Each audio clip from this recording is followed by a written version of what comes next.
দেখো, তোমরা কিন্তু আমার কাছে জানতে চেয়েছিলে যে ফার্স্ট ইউনিট এক্সামিনেশনে অঙ্কে তোমাদের কোন কোন উপপাদ্য আসার সম্ভাবনা সর্বোচ্চ।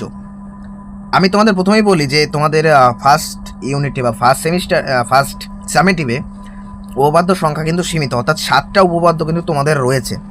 ঠিক আছে, 7টা উপপাদ্য মনে হয় না 10 লেভেলে তোমাদের 7টা উপপাদ্য মুখস্থ করতে বা রেডি করতে খুব কষ্ট হওয়ার কথা। আর নর্মালি যখন তোমাদের ফাইনাল এক্সাম দিতে হবে তখন উপপাদ্য সংখ্যা এই 7টা প্লাস আরও অ্যাড হবে।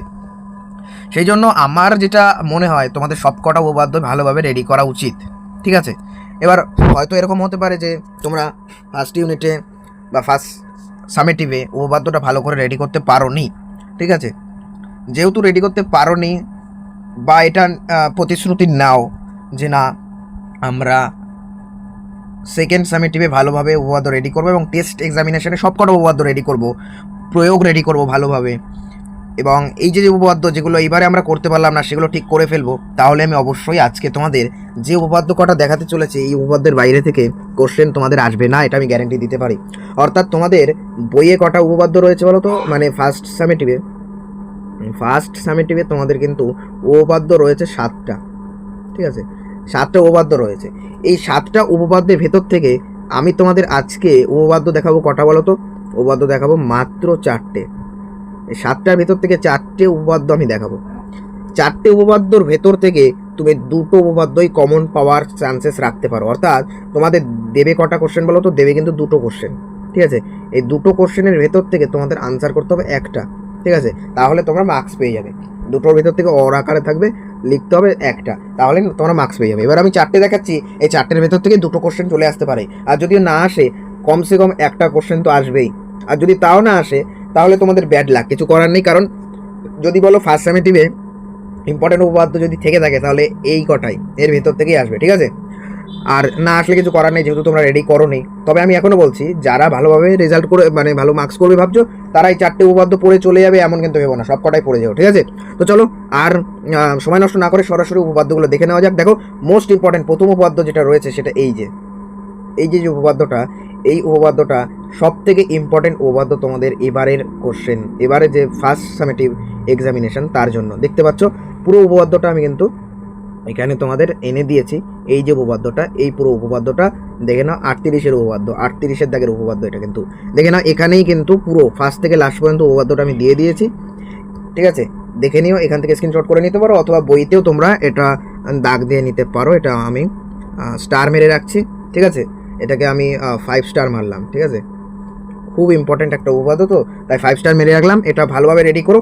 আর যদি কারো মনে হয় যে না তোমরা বুঝতে পারছো না উপপাদ্যটা, তাহলে আমার চ্যানেলে আগের বার যারা তোমাদের দাদারা মাধ্যমিক দিয়েছিল তাদের জন্য আমি উপপাদ্য সিরিজ কন্টিনিউ করেছিলাম, এবং সেই উপপাদ্য সিরিজে আমি এই উপপাদ্যগুলো ভালোভাবে এক্সপ্লেন করে দিয়েছি, ভালোভাবে বুঝিয়ে দিয়েছি। যদি চাও তাহলে চ্যানেলে একটু স্ক্রল ডাউন করে নিচের দিকে যেতে হবে, বেশি দিনের কাহিনী না, তোমরা গিয়ে এই উপপাদ্যগুলো দেখে নিতে পারো। ঠিক আছে, চলো নেক্সট উপপাদ্য কী আছে দেখে নেওয়া যাক। দেখো, নেক্সট উপপাদ্য হচ্ছে 34-এর দাগের উপপাদ্য। মোস্ট ইম্পর্টেন্ট একটা উপপাদ্য কিন্তু এই 34-এর দাগ। দেখতেই পাচ্ছ পুরো উপপাদ্যটা আমি স্ক্রিনে শো করিয়ে দিয়েছি। এই যে 34-এর উপপাদ্যটা, এটাও আমি স্টার মার্কস করে রাখবো। ঠিক আছে, এই যে উপপাদ্যটা যেটা রয়েছে এটা কিন্তু তোমরা 3 স্টার হিসাবে রাখতে পারো, কারণ এই যে উপপাদ্যটা এটা এবারের জন্য তোমাদের খুব ইম্পর্টেন্ট একটা উপপাদ্য। ঠিক আছে, এই যে 34-এর দাগের উপপাদ্য খুব ইম্পর্টেন্ট উপপাদ্য, ফার্স্ট থেকে লাস্ট দেখে নিও। এই উপপাদ্যটা আমি তোমাদের এক্সপ্লেন করে দিয়েছি, সেই ভিডিও রয়েছে চ্যানেলে, একটু স্ক্রল ডাউন করে অবশ্যই দেখে নিতে পারো। চলো নেক্সট উপপাদ্য কী আছে। নেক্সট উপপাদ্য 32-এর দাগের উপপাদ্য, 32-এর উপপাদ্য। এই যে 32-এর উপপাদ্য, এই 32-এর উপপাদ্যটাও কিন্তু তোমাদের জন্য একটা ইম্পর্টেন্ট উপপাদ্য। ঠিক আছে, 32-এর উপপাদ্য ইম্পর্টেন্ট উপপাদ্য, চিত্রটা তোমরা ভালোভাবে দেখে নিও। এবং এই যে 4টে পয়েন্ট, প্রদত্ত প্রমাণ, অঙ্কন এবং নর্মাল প্রমাণ, এই 4টে পয়েন্ট আকারে তোমাদের কিন্তু মার্কস থাকবে। অর্থাৎ ছবি আঁকার জন্য তোমাদের 1 মার্কস দেবে, তারপরে প্রদত্ত লেখার জন্য তোমাদের 1 মার্কস দেবে, প্রমাণ করতে হবে এই জন্য 1 মার্কস দেবে, হ্যাঁ, তারপরে এখানে তোমাদের 2 মার্কস দেবে প্রমাণ করার জন্য। তাই এটা বলছিলাম, সেটা হচ্ছে যে পার্ট মার্ক কিন্তু তোমাদের করে দেওয়া থাকবে। এই পার্ট মার্ক অনুযায়ী তোমাদের কিন্তু আনসার করতে হবে, চেষ্টা করবে ছবিটা আঁকার, প্রদত্ত লেখার, প্রমাণ করতে হবে, অঙ্কন প্রমাণ এগুলো সব লেখার চেষ্টা করবে। যদি না পারো তবুও কিছু না কিছু লিখে আসবে, হয় তোমরা 5 না পাও তোমরা 3 তো পাবে, ছবি আঁকার জন্য 1 পাবে, এখানে 1, এখানে 1, এখানে 1, 3 তো পাবে। ঠিক আছে, চলো তারপরে নেক্সট উপপাদ্য 33-এর উপপাদ্য। এই 33-এর উপপাদ্যটাও কিন্তু তোমাদের জন্য একটা মোস্ট ইম্পর্টেন্ট উপপাদ্য, ঠিক আছে? দেখো না, পুরো উপপাদ্যটা আমি স্ক্রিনে দেখাচ্ছি। এই যে 33-এর দাগের উপপাদ্য, এটা মোস্ট ইম্পর্টেন্ট একটা উপপাদ্য, এটাকে আমি 2 স্টার দিয়ে রাখছি, ঠিক আছে? মোস্ট ইম্পর্টেন্ট উপপাদ্য। এই যে চিত্রটা সেম চিত্রই রয়েছে, একটু দেখে নিও। প্রদত্ত প্রমাণ এগুলো লেখার চেষ্টা করবে, তাহলে তোমরা কিন্তু 5-এ 5 পেয়ে যাবে, ঠিক আছে? চলো, এই ছিল আজকে তোমাদের উপপাদ্যের সাজেশন। দেখে নিলে তোমরা উপপাদ্য কোনগুলো ইম্পর্টেন্ট। এই যে 33-এর দাগের উপপাদ্য, এই যে তোমাদের 32-এর দাগের উপপাদ্য, এই হলো তোমাদের 34-এর দাগের উপপাদ্য, এবং এই হলো তোমাদের 38-এর দাগের উপপাদ্য। এই উপপাদ্যগুলো করে গেলেই তোমরা কিন্তু কমন পেতে চলেছো, ঠিক আছে? আজ তাহলে এই পর্যন্তই আমি রাখলাম। যদি অন্য কোনো কিছুর প্রয়োজন হয় তাহলে অবশ্যই আমাকে জানাবে, কারণ আমি তোমাদের ডিমান্ড অনুযায়ী কিন্তু ভিডিও আনি এবং তোমাদের সাহায্য করার চেষ্টা করি। ইতিপূর্বে তোমরা বাংলা ব্যাকরণের বঙ্গানুবাদের যে ইম্পর্টেন্ট বা সাজেশন কোশ্চেন চেয়েছিলে সেগুলো আমি দিয়েছি। আজকে আবার উপপাদ্যটা দিলাম। তো চলো, টাটা।